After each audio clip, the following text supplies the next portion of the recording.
right here is an AGZ chiller. AGZ stands for air-cooled scroll chiller. So the A is air, the G is global, the Z is scroll. This is actually one of our most bulletproof and easiest to operate chillers. We have our Microtech 3 unit controller. In the Microtech 3 you'll have your alarm log. It'll show you any alarm events, anything that's happened. Press that, see what active alarms you have. It'll actually list out, like a lot of companies abbreviate the alarms to the point where you can't really figure out what they are. Ours put them out there in a very easy nomenclature. You can figure out exactly what the alarm is. If you don't understand it, your literature breaks it down under the operation manual. It lists the alarm specific and it tells you what conditions and how often and timers that trigger and what all the different triggers for that alarm are. Okay. So you'll have a really good understanding of the alarm before you just reset it. Okay. You've got in this cabinet, you've got your unit controller, you've got your comm module to your automation system. Compressor, that's CC1 is compressor controller 1. CC2 is compressor controller 2. That's your circuit control to enable the contactors for these compressors. 2 compressors on each circuit. 2 compressors on each circuit. Then you've got your expansion module for expansion, the expansion valve control on circuit 1, and another expansion module for the expansion valve control on circuit 2. Those expansion modules up there do have lights on them and indicate if the valve is opening or closing. Okay. It's a red light and a green light. And as they're flashing, it will show you step and close or step and open. See, we have the electronic expansion valves. So they step. It's a stepper motor that steps to control that flow. With this unit controller, you can actually go in. You can just scroll down from your main menu, and it will tell you what your inner water temperature is, leaving water temperature, unit state, unit status. You don't have to enter any password to get that information. If you want to go a little further into it, like for instance, you need to see what kind of suction pressure, discharge pressure, superheat, discharge superheat, stuff like that, expansion valve position. Where it says enter password here, you'll press the knob for enter. It'll take you to this bar going straight across. Press the knob for enter again, it turns the first star into a cursor. Your password to access it is 6363.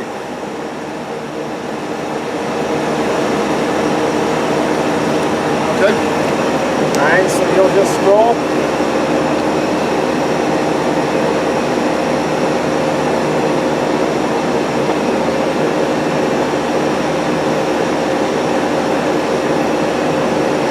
Each time you hit enter, it advances the cursor. Okay.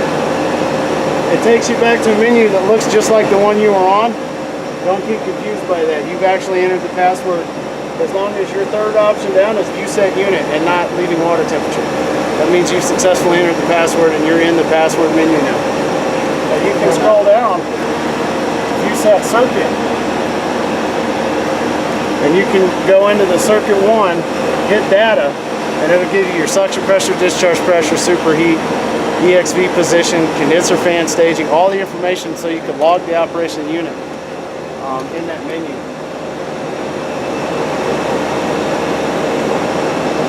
You also have access to status and settings under the view set unit menu. I wouldn't really go too deep into changing those unless you guys need to, for some reason, change your leaving water temperature range. That'd be about it. In the event that you need to do that, I'll give everybody a card before I leave. You can call me if you have to get into this controller and go through anything. I can navigate you through it over the phone pretty simply. These are your first and second stage VFD fan, condenser fans. This is your remote display.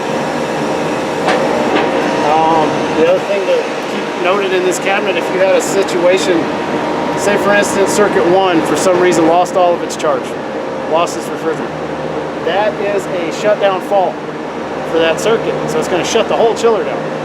If you needed to go ahead and run this chiller anyway on the 1 circuit, hit the pump down switch for circuit 1 and it disables that circuit, so it won't even look at that alarm anymore because that circuit's not available. Alright, so it would allow it to stage on circuit 2 and run it if you had to. If you need to shut the whole machine down, to do maintenance, like where something's going on, kind of quick, fast, in a hurry, just hit this button. That's your service switch. That shuts down the chiller now. Okay. If you needed to pump down both circuits, you just hit this one and this one. It's going to pump you down. Then you can hit this one and it's going to stop anything else from trying to run. And once you've got the circuit shut down, it's safe to kill the disconnect. Generally, we like to tell you guys to hit the pump down switches and then hit the service switch after it's shut completely down before you just throw the disconnect. Because it's a controlled stop if you do it that way rather than just now. That service switch is like an emergency stop.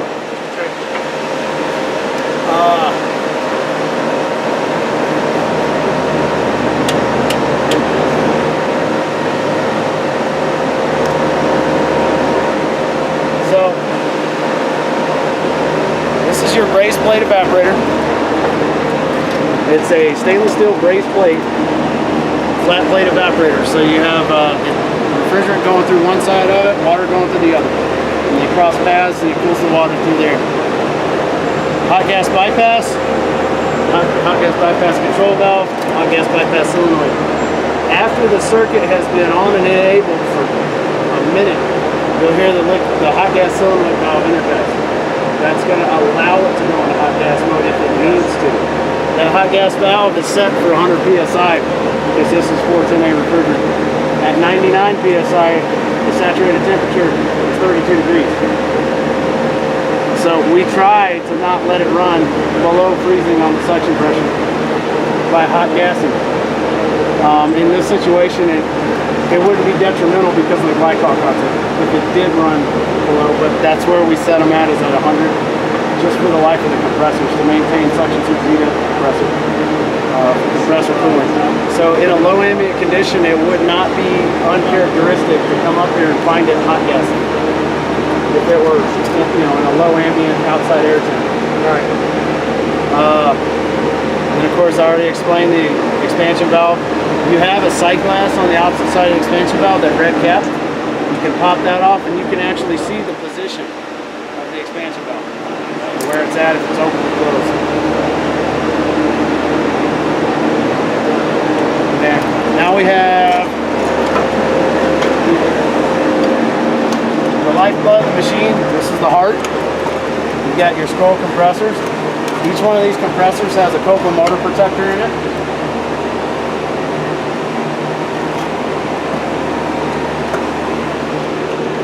These motor protectors have an indicator light. The green light means it's good, red light means it's in fault.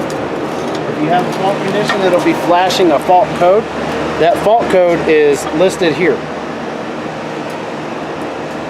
Of what that means, if it's flashing a certain amount of times, it'll tell you what that flash represents, why it's in a fault.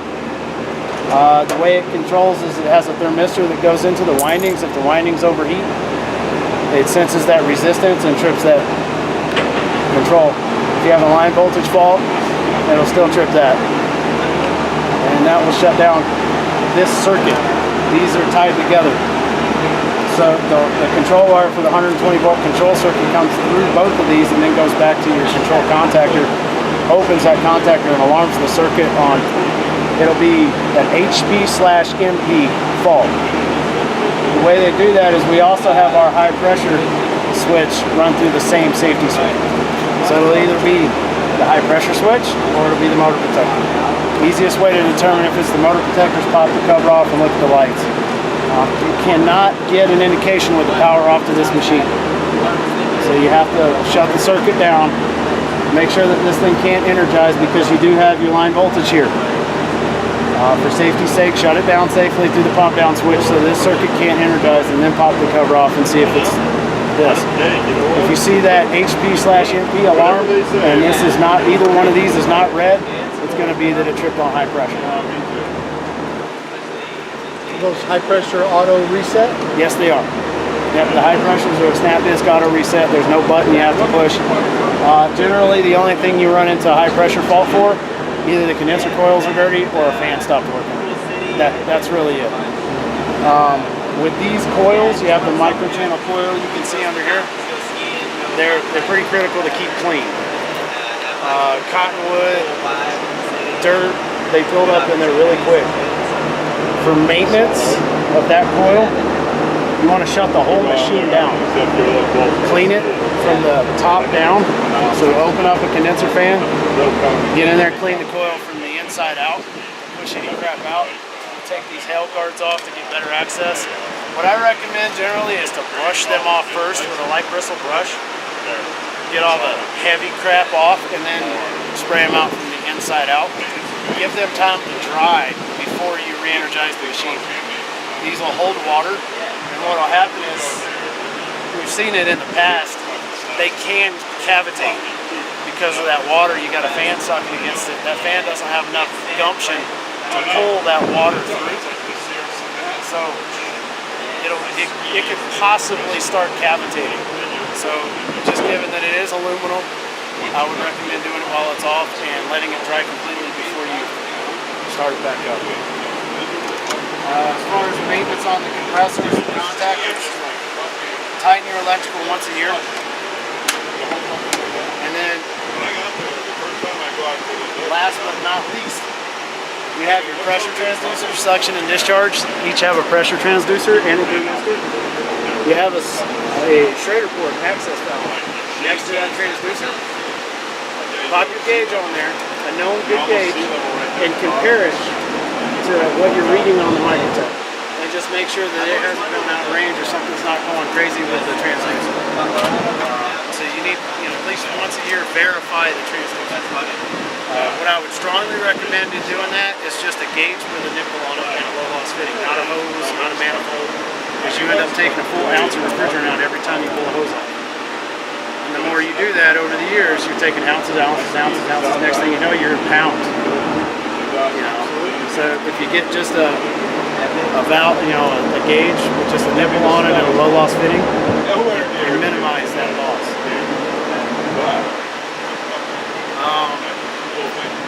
The way we label our circuits, whenever you're looking at any panel of this machine, from the front to the side, it's the left side is circuit 1, the right side is circuit 2. Okay. Circuit 1 is numbered compressor 1, compressor 3. Circuit 2 is labeled compressor 2, compressor 4. So all of our circuit 1s are odd numbers, all of our circuit 2s are even numbers. It's the same way with the motor protectors, contactors, control cabinet, on the line voltage cabinet. Same thing with our refrigerant circuit. Everything over there, circuit 1, circuit 2. So on your refrigerant pipe. Here you got your liquid line filter dryers. They're just a standard single element can. So you have one can in here, single element. It's just a basic desiccant dryer. In all my years on a brand new machine, I've never had to replace one of these in the field unless something went wrong in the machine. Generally speaking, the only time you have to open this can is if you had to recover all the refrigerant. And then you're going to want to pull that filter dryer out and put a new one in after you do your repair and get done with it. You have isolation. You got isolation valves here on your discharge lines. You've got isolation on your liquid line, and you've got your liquid line solenoid valve. The only isolation we offer to access the can is the solenoid valve and a king valve. These solenoid valves, I've never had one leak by. So as long as that circuit's de-energized, that valve is closed. And you can isolate this, pull the refrigerant out of here. You actually have an access port here. That once you drive this closed, you can pull your refrigerant out of here. Just take it, put it through your recovery machine, and push it back into your discharge, or push it into your liquid line here on this. And then you've got your sight glass for your liquid line to determine if you have any moisture or what's wrong in there. So the biggest maintenance issues are keeping the coils clean, tightening the electrical, and leak checking. That's really where you're at with maintenance. I'll go open up the main line voltage cabinet so we'll look at the drives and contactors real quick. We'll be pretty much wrapped up. Crazy shit.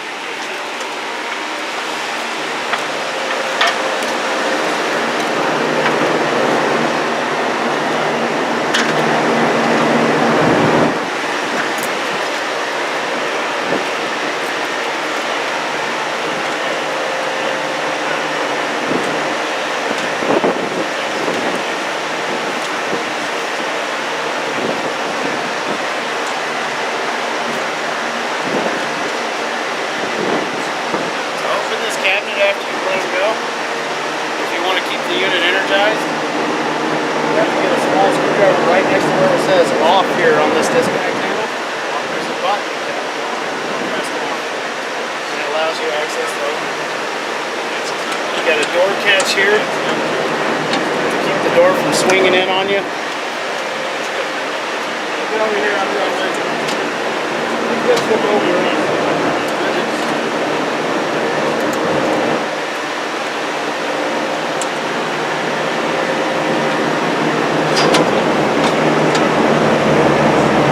Got here, you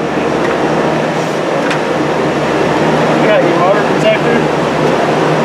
These are all your overloads for each compressor. They're listed MSP1, 3, 2, and 4, circuit 1, circuit 2. You got your M1, M3 contactors, M2, M4 contactors. This is your compressor 1, compressor 3, compressor 2, compressor 4 contactor.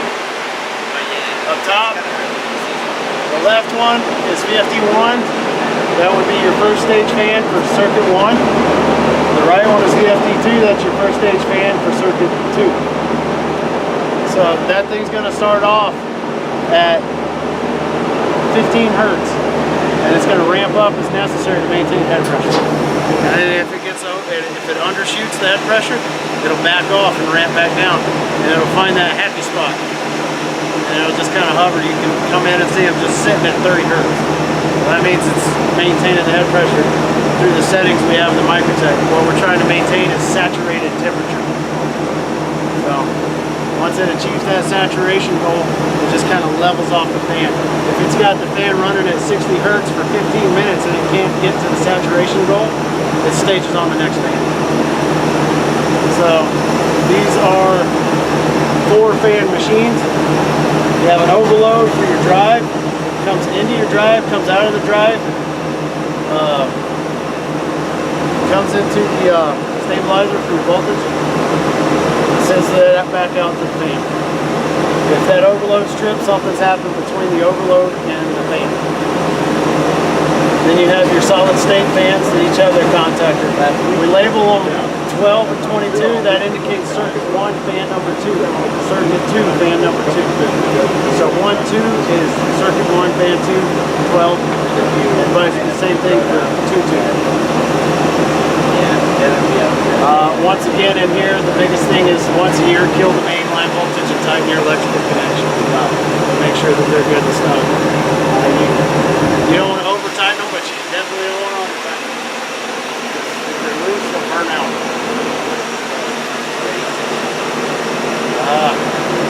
We have a cabinet cooling system because of the VFDs. We take air in here through these vents. There's a snap disc up next to that transformer. If it gets too hot, it closes. That closes on drive. The temperature turns on the fan in the corner over there. Over there. That's it. Pretty basic.